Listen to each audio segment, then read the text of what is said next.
केंद्र सरकार आज सीबीएसई की 12वीं की परीक्षा रद्द करने की आधिकारिक जानकारी सुप्रीम कोर्ट को देगी। कोर्ट ने सरकार को फैसला लेने के लिए समय देते हुए सुनवाई के लिए आज की तारीख तय की थी। आज की सुनवाई इसलिए अहम है क्योंकि कोर्ट में राज्य की शिक्षा बोर्ड की परीक्षाओं को भी रद्द करने की मांग उठ सकती है।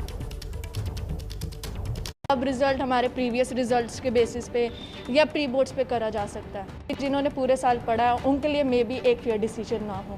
सबको एक ही साथ प्रमोट कर देंगे तो ये गलत होगा, क्योंकि जो बच्चा ज़्यादा मेहनत कर रहा है और जो कम मेहनत कर रहा है तो उनमें एक डिस्टिंग्विश मतलब उनके बीच में एक अंतर तो रहना चाहिए। एग्जाम्स हो जाते तो हमें परफॉर्म करने का एक मौका मिल जाता। 12th से कॉलेज अच्छा कॉलेज या बुरा कॉलेज डिसाइड होता है। फॉरेन यूनिवर्सिटीज़ में एडमिशन के लिए बोर्ड की परसेंटेज का बहुत वेटेज होता है, तो अगर हम अप्लाई नहीं कर पाएंगे वहाँ पे अगर हमें सेटिस्फाइड रिजल्ट नहीं मिला तो। सीबीएसई और आईसीएसई बोर्ड के बाद राजस्थान, हरियाणा, गुजरात, मध्य प्रदेश और उत्तराखंड ने 12वीं की परीक्षा रद्द करने का ऐलान कर दिया है। अब नजर उन राज्यों पर है जहां अभी परीक्षा कराने या रद्द करने पर फैसला नहीं लिया गया है। यूपी बोर्ड से जुड़े 26 लाख छात्र छात्राएं अभी राज्य सरकार के फैसले का इंतजार कर रहे हैं। डिप्टी सीएम दिनेश शर्मा संकेत दे चुके हैं कि 12वीं की परीक्षा रद्द की जाएगी। इस मुद्दे पर आज दिनेश शर्मा सीएम योगी से मुलाकात करेंगे। तो मैं समझता हूँ कि माननीय मुख्यमंत्री जी के साथ में हम लोग बैठ के पूरी प्रदेश के संदर्भ में स्थितियों का आकलन करते हुए निर्णय ले सकें, इसकी तरफ हम लोग विचारोपरांत ही हम लोग इसके तरफ बढ़ेंगे। हिमाचल प्रदेश सरकार स्कूल शिक्षा बोर्ड की परीक्षाओं को रद्द करने का फैसला 5 जून को होने वाली कैबिनेट की बैठक में ले सकती है। हिमाचल प्रदेश बोर्ड की बात है, उसी तर्ज पर हम आगे सारी चीज़ों को देख रहे हैं। निर्णय तो अंतिम हम इस सिलसिले में 5 तारीख को कैबिनेट की बैठक में लेंगे, लेकिन फिर भी उसके बावजूद इस दिशा में हम आगे बढ़ रहे हैं। तो मुझे लगता है कि अब थोड़ा फीडबैक भी ले रहे हैं। राज्यों में परीक्षाएं रद्द होने का सिलसिला जारी है, लेकिन इस बीच सबसे बड़ा सवाल ये है कि 12वीं के बच्चों का रिजल्ट किस आधार पर तैयार होगा।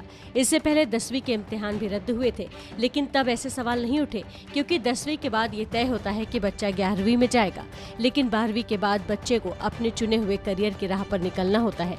इसलिए 12वीं की परीक्षा रद्द होने के बाद सवालों का पिटारा खुल गया है। आप सभी के मन में एक सवाल होगा कि 12वीं के बच्चों के मार्क्स के मूल्यांकन का फॉर्मूला क्या हो सकता है, बता रही है मलिका टच स्क्रीन के जरिए।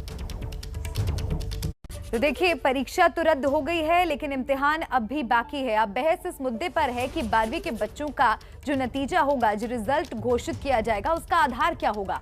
12वीं के बच्चों के लिए मूल्यांकन के लिए सरकार अभी अपने फॉर्मूले का ऐलान करेगी, लेकिन उससे पहले कई फॉर्मूलों की चर्चा भी चल रही है। आपको टच स्क्रीन के जरिए हम समझाते हैं कि क्या है वो संभावित क्राइटेरिया। ऑब्जेक्टिव क्राइटेरिया इसमें सबसे पहला है, आइए उसके बारे में बात कर लेते हैं। सबसे पहला है ऑब्जेक्टिव क्राइटेरिया, जिसको माना जा रहा है कि ये 5 पॉइंट्स होते हैं। क्राइटेरिया इसमें यह है कि स्कूल में बच्चे के साल भर के प्रदर्शन को आधार बनाया जा सकता है और पूरे साल हुए टेस्ट के नंबर के आधार पर मार्किंग इसमें की जाती है। रेफरेंस ईयर पॉलिसी लागू की जाती है, जिसमें स्कूल को पिछले 3 साल में सबसे अच्छे प्रदर्शन वाला साल चुनना होता है।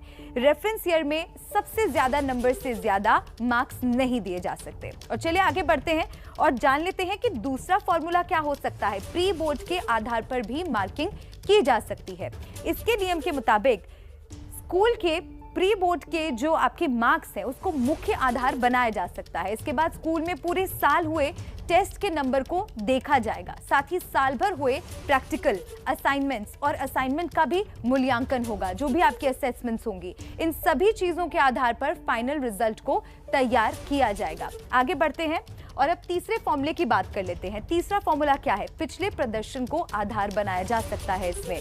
इसके मुताबिक छात्र के 10वीं, 11वीं और 12वीं के प्री बोर्ड इम्तिहान को मार्किंग का आधार बनाने की बात कही जा रही है। इसके साथ ही स्कूल में हुए इंटरनल टेस्ट के नंबर को भी फाइनल रिजल्ट में जोड़ा जा सकता है। तो ये है वो संभावित फॉर्मूले जिनके आधार पर 12वीं का रिजल्ट तैयार हो सकता है।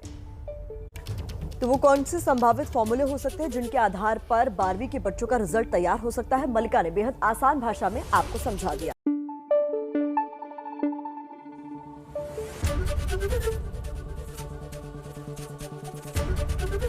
एबीपी न्यूज आपको रखे आगे।